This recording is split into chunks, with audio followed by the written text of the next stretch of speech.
Hello and welcome to stock watch powered by Chase securities. मैं हूं शुजा कुरैशी और मैं हूं शहबाज अशरफ। सो आज हम दो कंपनीज़ के रिजल्ट्स का रिव्यू करेंगे और एक कंपनी जो मीज़ान बैंक है उसका हम प्रीव्यू करेंगे। मीज़ान बैंक की बोर्ड मीटिंग 9 फरवरी को है and we'll start with Atlas Honda जिसके थर्ड क्वार्टर और 9 मंथ्स के रिजल्ट्स अनाउंस हुए।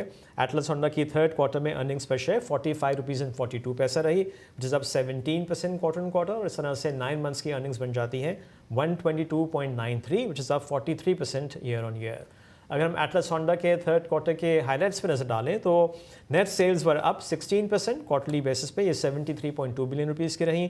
Gross margins remain flat QOQ 12.9% पे, और other income was down 4% quarterly basis पे, और ये 1.7 बिलियन रुपीज़ की रहीं। सो बहुत अच्छा रिजल्ट एटलस होंडा ने दिया है, और हम देख रहे हैं कि इस फिस्कल ईयर में अब तक काफ़ी अच्छी परफॉर्मेंस है, इनकी सेल्स में बहुत इजाफा हो रहा है। देखिए result was very much in line with expectations, और हमने सेल्स में जो रिफ्लेक्शन देखी है 16% का इंक्रीज आया है was mainly because of quarter and quarter वो हायर वॉल्यूमेट्रिक सेल्स। हम ये देख रहे हैं the last I think 6-7 months steadily जो है एटलस होंडा की वॉल्यूमेट्रिक ग्रोथ हो रही है, तो वहाँ रिफ्लेक्शन भी आ रही है। तो सेल्स में इन लाइन विद एक्सपेक्टेशंस, और जहाँ तक ग्रॉस मार्जिन है, ग्रॉस मार्जिन अगर आप देखें तो लास्ट 3 क्वार्टर्स वो भी स्टेडी है अबाउट 12.8%। मगर इसमें अगर आप ये देखें कि इस लेटेस्ट क्वार्टर रिजल्ट में जो अदर इनकम है थोड़ी सी नीचे हुई, वी एक्सपेक्टिंग थोड़ा कैश बढ़ेगा because of better profitability and higher volumetric sales, but हमें देखा है थोड़ी सी जो कैश आपकी कैश एंड कैश इक्विवेलेंट्स हैं वो तकरीबन 10 अरब से नीचे हुए हैं ऑन सीक्वेंशियल बेसिस। उसमें बैलेंस शीट देख रहा था कि बैलेंस शीट में थोड़ी इन्वेंट्री पाइलअप हुई है फॉर फ्यूचर प्रोडक्शन, जो कोई बुरी बात नहीं है।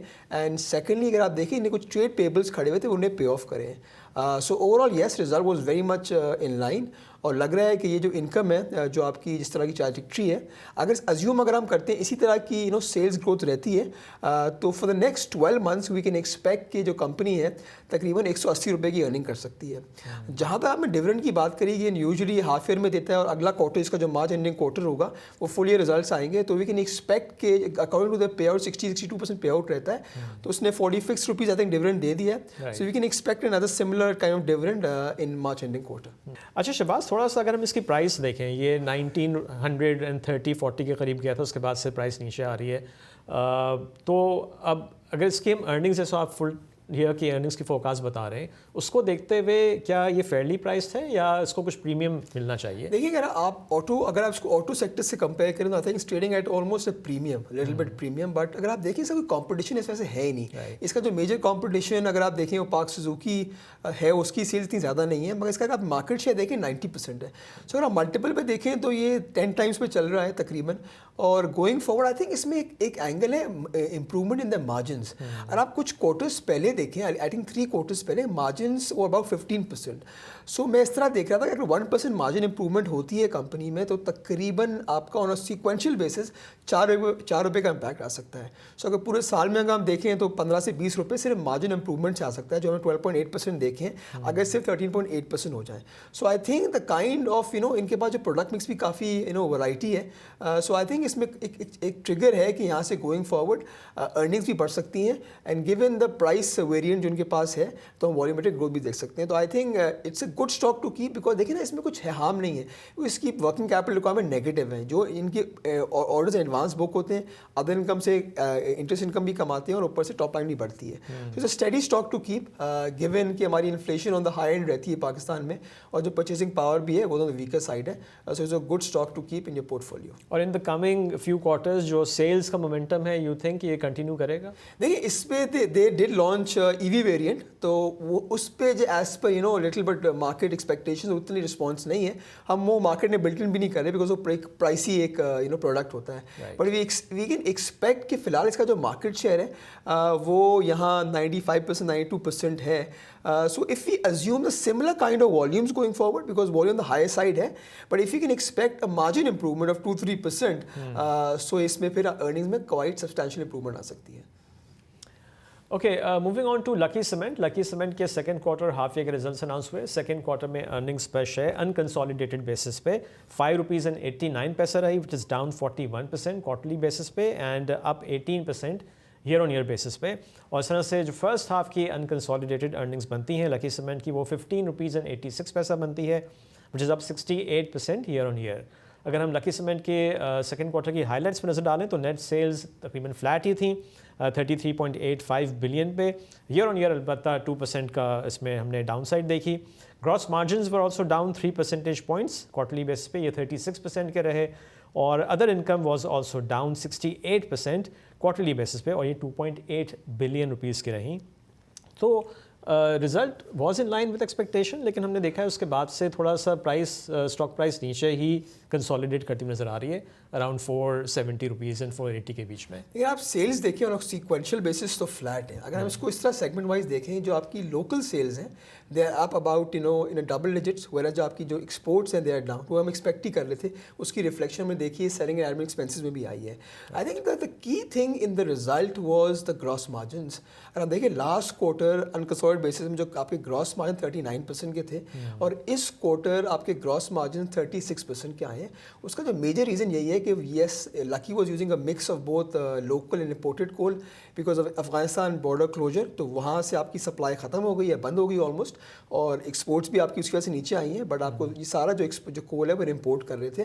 तो आप इस तरह देखें, जो लास्ट क्वार्टर जो था या फर्स्ट क्वार्टर FY26 में था, उसमें जो एवरेज कोल कॉस्ट थी वॉज अराउंड $32 पर टन, राइट।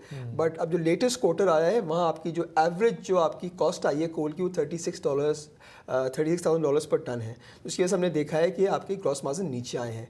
तो हमने देखा इसकी वजह से आई थिंक प्राइस परफॉर्मेंस थोड़ी सी डिसमिसल रही है।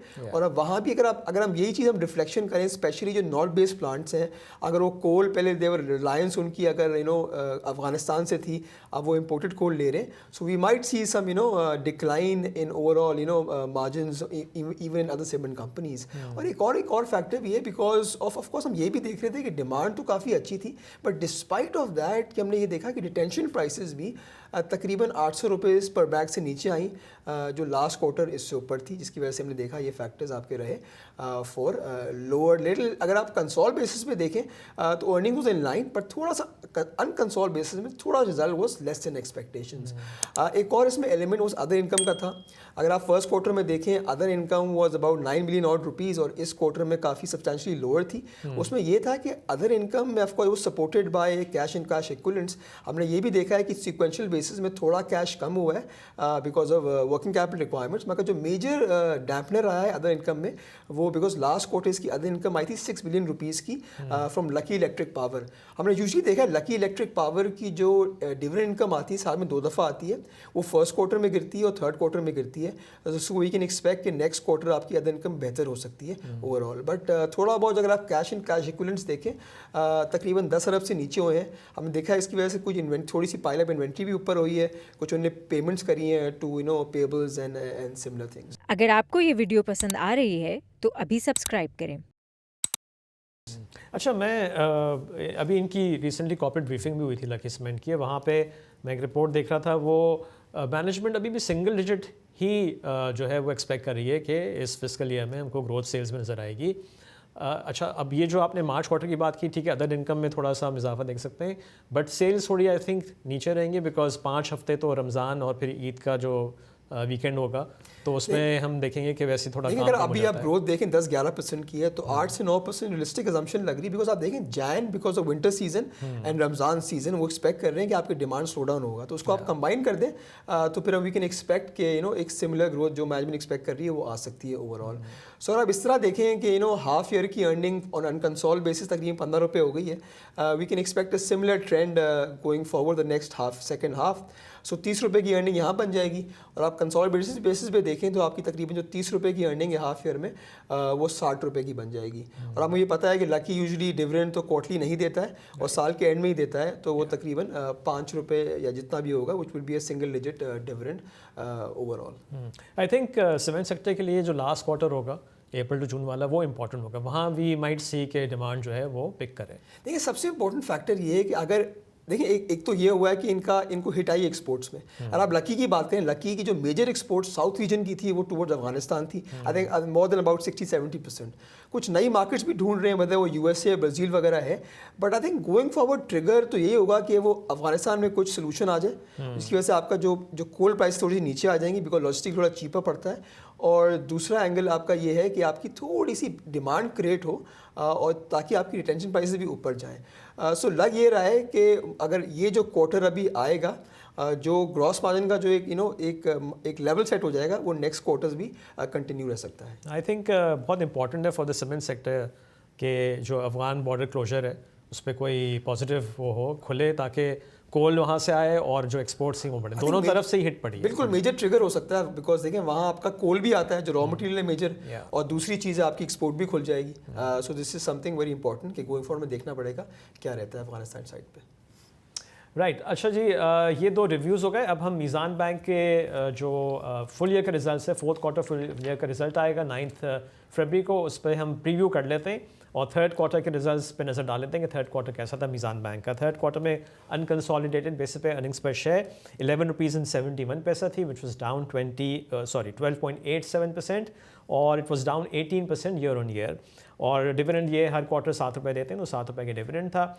और 9 मंथ्स की अर्निंग्स बन जाती हैं अनकंसोलिडेटेड बेसिस पे मीज़ान बैंक की 37 रुपीज़ एंड 43 पैसा, विच is down 13% year on year. और तीन जो क्वार्टर्स हैं उनका डिविडेंड 21 रुपीज़ बन जाता है। अगर हम थर्ड क्वार्टर की हाईलाइट्स पे नज़र डालें तो net interest income was down 2.3% quarterly basis पे, ये 62.4 बिलियन रुपीज़ की थी। ऑपरेटिंग एक्सपेंसेस वर अप 67.4% और ये 25.3 बिलियन रुपीज़ के रहे। और फॉरेक्स इनकम में हमने इजाफा देखा 67.5% का क्वार्टरली बेसिस पे, और ये 2.7 बिलियन रुपीज़ की। आई थिंक डाउन तो ज़रूर है, लेकिन ये एक्सपेक्टेड था अर्निंग्स में जो हमने डिप देखिए थोड़ा सा रिट्रेट कर लेते हैं, हम तो ये कर रहे हैं, फुल ईयर का रिजल्ट हम यहाँ डिस्कस करेंगे जो प्रीव्यू होगा। बट लास्ट क्वार्टर मेजर जो डैपनर था ना was because of cost to income ratio. अगर आप सिर्फ एक क्वार्टर पहले देखिए, जो जून एंडिंग क्वार्टर था, वो कॉस्ट टू इनकम रेशियो तकरीबन 21% का था, बट लेटेस्ट क्वार्टर में जो हमने देखा अबाउट 35% था। उसमें एक वन ऑफ चीज़ थी रिवर्सल कॉम्पोजिशन एक्सपेंस, जो हम एक्सपेक्ट भी कर रहे थे। और हम ये भी एक्सपेक्ट करेंगे जो आपका फोर्थ क्वार्टर का रिजल्ट आएगा, वहाँ भी जो आपका कॉस्ट टू इनकम रेशियो होगा वो सिमिलर ट्रेंड ही होगा, अराउंड 35%। सो लास्ट क्वार्टर देखें, सबसे इंपॉर्टेंट है कि जो आपका नेट इंटरेस्ट इनकम है वो भी एक्सपेक्टिंग कि जो दिसंबर एंडिंग क्वार्टर होगा वो फ्लैटिश ही होगा। ऑल्दो आपका डिस्काउंट जो रेट है वो ऑलमोस्ट आई थिंक दिसंबर एंड में कम हुआ है, तो उसका लैग्ड इम्पैक्ट आएगा गोइंग फॉरवर्ड। बट हम ये ओवरऑल देख रहे हैं कि net interest income will be flattish for Meezan bank and for all other banks, अगर हम पूरी सेक्टर की बात करें। जहाँ तक NFI की बात है, नॉन फंडेड इनकम, हमने लास्ट क्वार्टर देखा था कि एक सब्सटैंशियल जंप आया था in their FX income and in the fee and commission income. So we're expecting कि fee and commission income तो healthy trend पे रहेगी because of improvement in economic activities, but we might see a little bit drop in the FX income overall. Last quarter एक और चीज़ थी कि इनकी capital gains थोड़े से on a nominal side थे, but this time we expect कि year end भी है और आपके rates आपके almost bottom out हो गए हैं। और हमने ये भी देखा है कि लास्ट को दिसंबर एंडिंग क्वार्टर में आपकी जो यील्ड्स है वो सब्सटेंशियली नीचे आई थी, तो इनका जो रिवैल्यूएशन गेन्स जो आई थिंक 9 मंथ में तकरीबन 25-26 हज़ार रुपये था, वो मजीद बढ़ गया होगा। So we are little I think थोड़ा लग सकता है कि लास्ट क्वार्टर जो बैंक है थोड़ा सा कैपिटल गेन रियलाइज करेगी, जिसकी वजह से वी एक्सपेक्ट जो NFI भी वही फ्लैटिश रहेगी despite of lower FX income. So overall हमें लगता है कि result will be flattish on a quarter basis, और डिविडेंड भी तकरीबन मुझे लग रहा है कि बिकॉज 7 रुपये ही देगा, बिकॉज मैनेजमेंट में तो लास्ट आई थिंक 8 क्वार्टर्स जो डिविडेंड है वो 7 रुपये ही दे रही है, तो ये जो 21 रुपये का डिविडेंड है वो 28 रुपये हो जाएगा। राइट तो अब इन्वेस्टर्स ये सवाल पूछते हैं शहबाज के, अगर हम डिविडेंड देखें तो वो 28 रुपये पूरे साल का है, तो डिविडेंड यील्ड पे तो इतना अट्रैक्टिव नहीं है, करंट जो 490 के आसपास से ट्रेड कर रहा है। तो क्या एक सवाल ये भी है कि क्या इनके पास गुंजाइश है कि ये ज़्यादा डिविडेंड दे सकते हैं? देखिए गुंजाइश तो बहुत ज़्यादा है। Their capital adequacy is about 20-20% और मिनिमम रिक्वायरमेंट आपकी 11-11.5% की है, तो जगह तो बहुत ही I think slowly and gradually I think, because पहले इनका आप देखें 2 साल पहले डिविडेंड बहुत वॉलेटाइल था। नाउ इन्होंने इन्वेस्टर्स को एक रिलीफ देने के लिए एवरी क्वार्टर इन्होंने एक सब्सटेंशियल डिविडेंड 7 रुपये का मेंटेन करा है, और I think going forward depending on the profitability and the other ratios I think they have room to increase the dividend going forward. जहाँ तक आप यील्ड की बात कर रहे हैं तो 5-6% यील्ड बनती है। देखिए अगर आप इस तरह इसको आप देखें, इसका जो ट्रैक रिकॉर्ड है, वेदर इट्स प्रॉफिटेबिलिटी ग्रोथ और whether it's deposit growth had been outstanding for the last 5 years, 10 years, 2 years। तो अगर आप इसकी रिसेंट जो ROE देखें is about 35%, is the best in the industry. अगर हम थोड़ा बहुत सस्टेनेबल इसका ROE भी देख लें, because of lower interest rates and take into consideration other factors, और ग्रोथ रेट नहीं, अब डिपेंड करता है ग्रोथ रेट क्या लेना है। सो फिलहाल तो इसका जो प्राइस टू बुक है वो तो आई थिंक 3.3-3.4 टाइम्स चल रहा है, but considering its ROE trend and historical track record of posting superior profitability, we expect कि इसमें जगह है for investors. I think it's one of the best stock to keep because अगर आपको banking sector में एक्सपोजर भी लेना है और you have to be Sharia compliant, तो this is one of the best stocks because इसकी हिस्ट्री भी अगर आप देखें काफ़ी अच्छी रही है and we expect कि मैनेजमेंट काफ़ी रोबस्ट है and they are one of the pioneers, so we can expect a similar trend going forward. तो बेसिकली आप कह रहे हैं कि प्राइस टू बुक में कि वैल्यू में थोड़ी अभी गुंजाइश है ऑन दी अपसाइड। बिकॉज देखिए हम ये देखते हैं कि अगर आप प्राइस टू बुक देखें, अगर हम इसको यूबीएल से कंपेयर करते हैं, चलो UBL is about 2.4 times price to book, whereas इसका जो आपका प्राइस टू बुक है इज अबाउट 3 टाइम्स। मगर लोग देखिए आरओई हमें प्राइस टू बुक देखना चाहिए बेसिस ऑफ रिटर्न इक्विटी। अब देखिए हमने ये देखा है कि 2 साल पहले या 3 साल पहले जो यूबीएल की आरओई थी ऑलमोस्ट डबल हो गई, 12 से 20% हो गई है, 25% हो गई है और मजीद बढ़ रही है। But Meezan has been continuing this trend for the last quite number of years. तो वी कैन बेट कि यार गोइंग फॉरवर्ड अगर यही आरओई रहता है, अगर आप यही आरओई लेना और ग्रोथ अगर आप 15% लें, सो इसका जस्टिफाइड प्राइस टू बुक जो अभी करंट लेवल से इससे बहुत ऊपर आ सकता है। Okay Shahbaz, thank you very much. And that's it for this episode of stock watch. Take care, खुदा हाफिज़।